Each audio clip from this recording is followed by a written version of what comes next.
اعوذ باللہ من الشیطان الرجیم پناہ مانگتا ہوں میں اللہ کی شیطان مردود سے۔ بسم اللہ الرحمن الرحیم شروع اللہ کا نام لے کر جو بڑا مہربان نہایت رحم والا ہے۔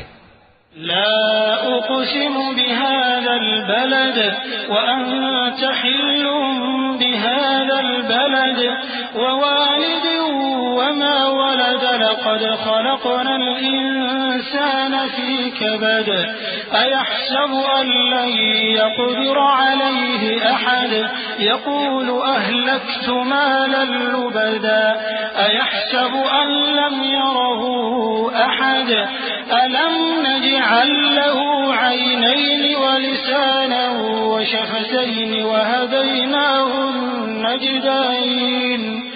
میں اس شہر یعنی مکے کی قسم کھاتا ہوں اور تم اے نبی صلی اللہ علیہ وآلہ وسلم اسی شہر میں تو رہتے ہو، اور سب کے باپ یعنی آدم اور اس کی اولاد کی قسم کہ ہم نے انسان کو محنت و مشقت میں رہنے والا بنایا ہے۔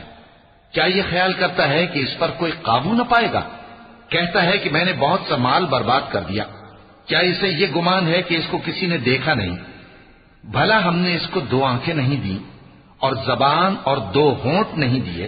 یہ چیزیں بھی دیں اور اس کو خیر و شر کے دونوں رستے بھی دکھا دیے۔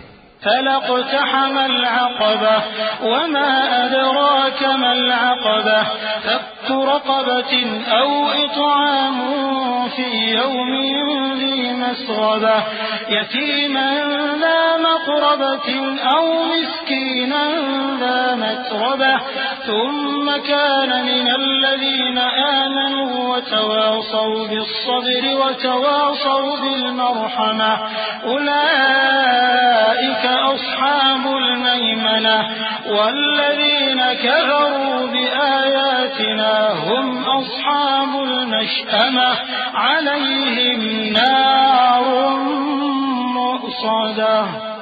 مگر یہ گھاٹی پر سے ہو کر نہ گزرا، اور تم کیا سمجھے کہ گھاٹی کیا ہے؟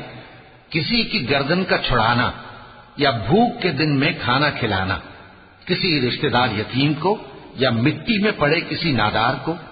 پھر ان لوگوں میں بھی شامل ہوا جو ایمان لائے اور جو صبر کی نصیحت اور ایک دوسرے کو مہربانی کی تلقین کرتے رہے۔ یہی لوگ اچھے نصیب والے ہیں، اور جنہوں نے ہماری آیتوں کو نہ مانا وہی برے نصیب والے ہیں۔ یہ لوگ آگ میں بند کر دیے جائیں گے۔ صدق اللہ العظیم۔